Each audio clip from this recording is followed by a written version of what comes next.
तो सबसे पहले बात करते हैं पंजाब की। पंजाब जहां हमने देखा कि सैलाब आया हुआ है और ये सैलाब है उस पानी का जो पेशानी पर बल डाल रहा है किसानों की, आम जनता की। पानी में डूबा हुआ है पंजाब, और क्योंकि पंजाब एक कृषि प्रधान राज्य है, एग्रीकल्चर स्टेट है, गेहूं के उत्पादन में बड़ा योगदान है पंजाब का, लेकिन फसलें डूबी हैं, लाखों एकड़ फसल बर्बाद हुई है, जो मवेशी हैं जोतने वाले उनकी मौत हुई है, लोगों को सुरक्षित स्थानों पर भले ही पहुंचाया गया, लेकिन पंजाब के हालात इस वक्त ठीक नहीं हैं। और इसीलिए हम ग्राफिक्स के जरिए समझने की कोशिश करेंगे कि आखिरकार पंजाब में ये जो भीषण बाढ़ है उससे कितने एकड़ फसल जो है उसको नुकसान हुआ है, और साथ ही साथ अगर हम समझने की कोशिश करें तो ये 4 लाख एकड़ की जो फसल है, ये समझना बेहद ज़रूरी है कि वो बर्बाद हुई है, और 1.48 लाख हेक्टेयर से ज़्यादा जो भूमि पर उगी हुई फसलें थी वो नष्ट हुई हैं। हम एक नुकसान का आंकड़ा आपके साथ शेयर कर रहे हैं। इसमें जो 1300 से ज़्यादा गांव हैं वो बाढ़ से प्रभावित बताए जा रहे हैं। आप ग्राफिक्स के जरिए यहाँ देख सकते हैं। अब कितने दशकों बाद 1988 के बाद सबसे भयंकर बाढ़ बताई जा रही है और 37 लोगों की मौत हुई है। अभी तक सबसे ज़्यादा 23 जिले प्रभावित हैं, उनका जिक्र भी करेंगे अभी हम लाइन दर लाइन। और नदियों का जो लगातार बढ़ता जलस्तर है, क्योंकि डैम खोले गए हैं, डैम को खोला गया, 3 डैम्स का जो दबाव है, वो पानी का जो दबाव है उससे ये आपदाई सतलुज, ब्यास और रावी, मैंने कहा ना कि 5 दरियाओं का राज्य है। ऐसे में इन तीनों नदियों की अगर बात की जाए तो ये इस वक्त उफान पर है, तूफान पर है, और अतिरिक्त भारी बारिश जो लगातार हो रही है उसकी वजह से स्थिति बदतर है। बाढ़ की वजह से स्कूल कॉलेजेस को बंद भी किया गया है ताकि बच्चों को दिक्कत ना आए, और विश्वविद्यालय के साथ साथ तमाम पॉलिटेक्निक्स बंद है। 7 सितंबर तक जो ये सभी संस्थान हैं इन्हें बंद किया गया है। चलिए, ये तक लब्बो लुबाब रहा कि आखिरकार कितना नुकसान है, लेकिन कौन कौन से जिले हैं जिन पर सबसे ज्यादा असर है। आप देखिए, गुरदासपुर है, पठानकोट, सोचिए पठानकोट से अगर हम हिमाचल के चंबा की बात करते हैं 60 किलोमीटर का सिर्फ रास्ता है, लेकिन कनेक्टिविटी कटी हुई। फजिल्का की बात की जाए, कपूरथला, तरन तारण का अगर हम जिक्र करें, फिरोजपुर है, होशियारपुर है, अमृतसर हमारा जहाँ पर गोल्डन टेम्पल यानी कि हरमंदिर साहब है, जहाँ लाखों की संख्या में श्रद्धालु जाते हैं, ये तमाम वो ज़िले हैं जो सबसे ज़्यादा इफेक्टेड बताए जा रहे हैं जब हम बात करते हैं पंजाब की हाल की, जिसका जिक्र हम कर रहे हैं, और बारिश की वजह से सबसे ज़्यादा नुकसान हुआ है। और हमने कल देखा कि जो केंद्रीय कृषि मंत्री हैं वो पहुँचे थे जायज़ा लेने के लिए और नुकसान का आकलन करने की बात की जा रही है। तो किसानों के साथ सरकार, केंद्रीय कृषि मंत्री की अगर बात की, शिवराज सिंह चौहान, वो खुद ग्राउंड जीरो पर पहुंचे और प्रधानमंत्री के निर्देश पर बाढ़ प्रभावित जो इलाके हैं उनका दौरा उन्होंने किया कि भाई हम किसानों के साथ खड़े हैं, क्योंकि राष्ट्र का अन्नदाता है किसान, उसके चेहरे पर मुस्कान आपकी थाली तक आती है। अमृतसर और गुरदासपुर, ये तमाम जो जिलों जिनका जिक्र मैंने अभी आपसे किया था, उनका जायजा उन्होंने लिया। आप देख सकते हैं कि यहाँ पर खुद पहुँचे हैं केंद्रीय कृषि मंत्री, और उन्होंने ये बात मानी कि स्थिति गंभीर है और नुकसान की भरपाई की जाएगी, यानी कि मुआवजा दिया जा सकता है पंजाब को। और क्योंकि 2 केंद्रीय टीमें जो हैं वो पहुंची है पंजाब, अब मूल्यांकन किया जा रहा है, आकलन किया जा रहा है कि आखिरकार कितना नुकसान हुआ और कैसे मदद की जा सकती है। तो जैसा कि मैंने आपको बताया कि केंद्रीय कृषि मंत्री पहुंचे, उन्होंने वहां पर जो इफेक्टेड एरियाज थे उनका जो है जायजा लिया, और प्रधानमंत्री का निर्देश था कि जो केंद्र सरकार है वो लगातार खड़ी है राज्य सरकार के साथ पंजाब की, तो अमृतसर और गुरदासपुर, क्योंकि जो तमाम इफेक्टेड एरियाज हमने ज़िले आपको बताया उसमें से ये 2 ज़िले बहुत ज़्यादा इफेक्टेड थे, और किसानों के साथ सरकार खड़ी हुई है। शिवराज सिंह चौहान ने ये माना है और कहा भी कि स्थिति गंभीर है, इसलिए नुकसान की भरपाई करने के लिए इसका आकलन किया जाएगा कि कितनी हेक्टेयर जो भूमि है उसको नुकसान पहुंचा, कितनी फसलों को नुकसान पहुंचा है, कितने ऐसे मवेशी हैं जिनका इस्तेमाल किया जाता था उत्पादकता बढ़ाने के लिए, जोतने के लिए, उसका आकलन किया जाएगा, कितने लोग बेघर हुए हैं इसका आकलन होगा, और फिर इस फसल के मूल्यांकन के बाद मुआवजे की तैयारी होगी।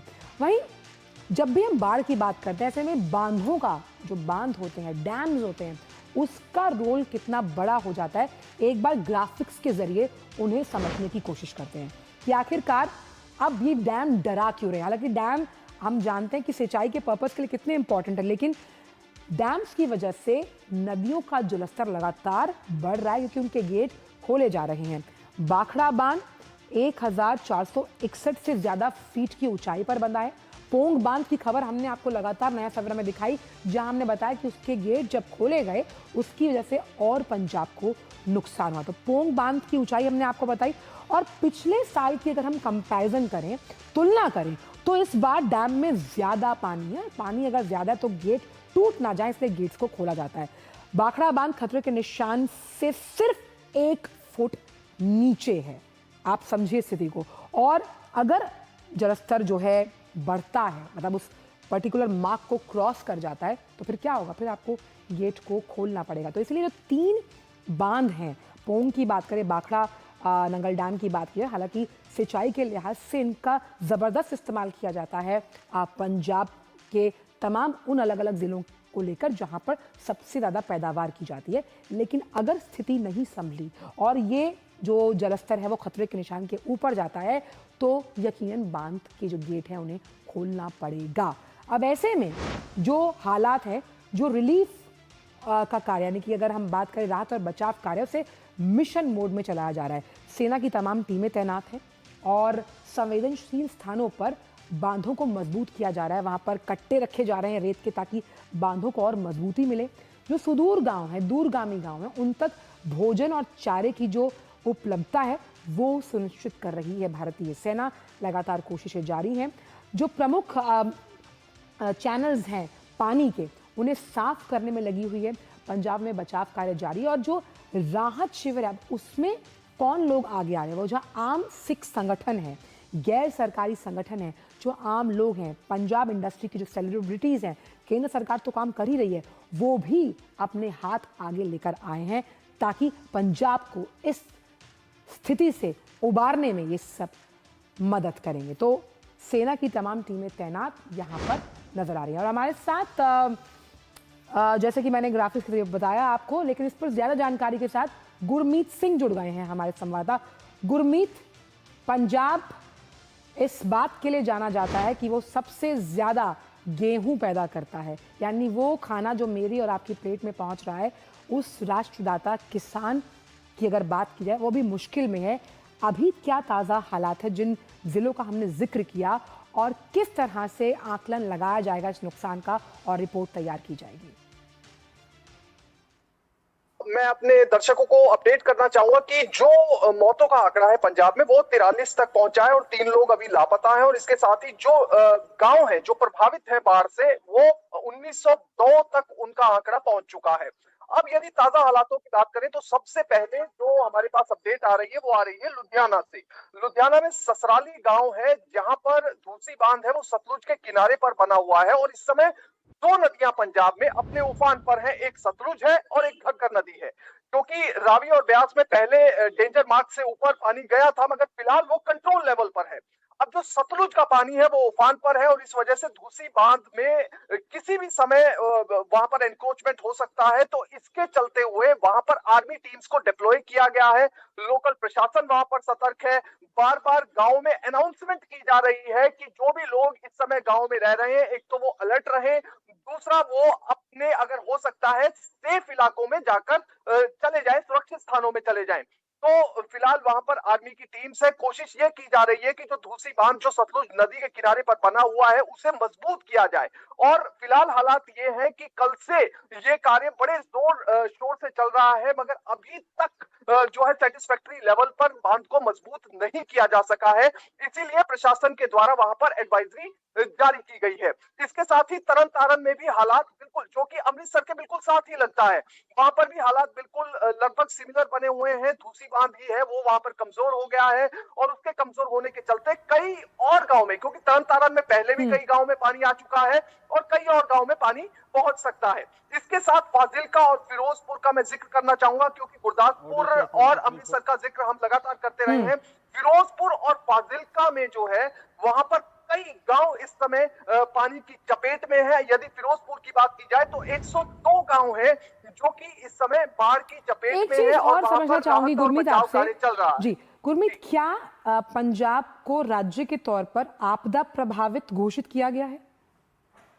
जी बिल्कुल, इस समय राज्य सरकार द्वारा एक बाकायदा एक ऑर्डर निकाला गया है चीफ सेक्रेटरी के द्वारा। उसमें उसमें जो है डिजास्टर मैनेजमेंट एक्ट के तहत सभी के सभी डिप्टी तो यानी आप कमिश्नर्स को सारे एम्पावर फैसले, किया गया है। जो सारे फैसले जी बाढ़ प्रभावित इलाकों के लिए लिए जाने चाहिए, वो जो डीसी हैं वो ये फैसले त्वरित कार्रवाई के तौर पर ले सकते हैं और उससे कहीं ना कहीं तमाम जिलों को फायदा मिलता हुआ नजर आएगा। और ये भी आपसे समझना चाहूंगी, क्योंकि अगर कोई गांव जिसमें जो भी पानी में जलमग्न होता है, चाहे फिरोजपुर की बात की जाए, फजिल का सबसे ज्यादा मार झेल रहा है, तो उसमें बिजली की सप्लाई, संचार को वापस पटरी पर लाने के लिए किस तरह से राज्य सरकार काम कर रही है? देखिए, ये बहुत ही ग्राउंड लेवल पर इस समय समस्या आ रही है। हम जिस समय कवर करने के लिए जो बाढ़ग्रस्त एरिया है वहां पर पहुंचे, तो आप मानिए कि जब अपलिंक करना होता है, यदि हमें अपने दर्शकों को कोई खबर दिखानी है तो उसके लिए लाइव व्यू का इस्तेमाल किया जाता है। अब वहां पर कहीं रेंज ही नहीं है, नेटवर्क ही नहीं है, इलेक्ट्रिसिटी नहीं है और पिछले कई दिनों से नहीं है।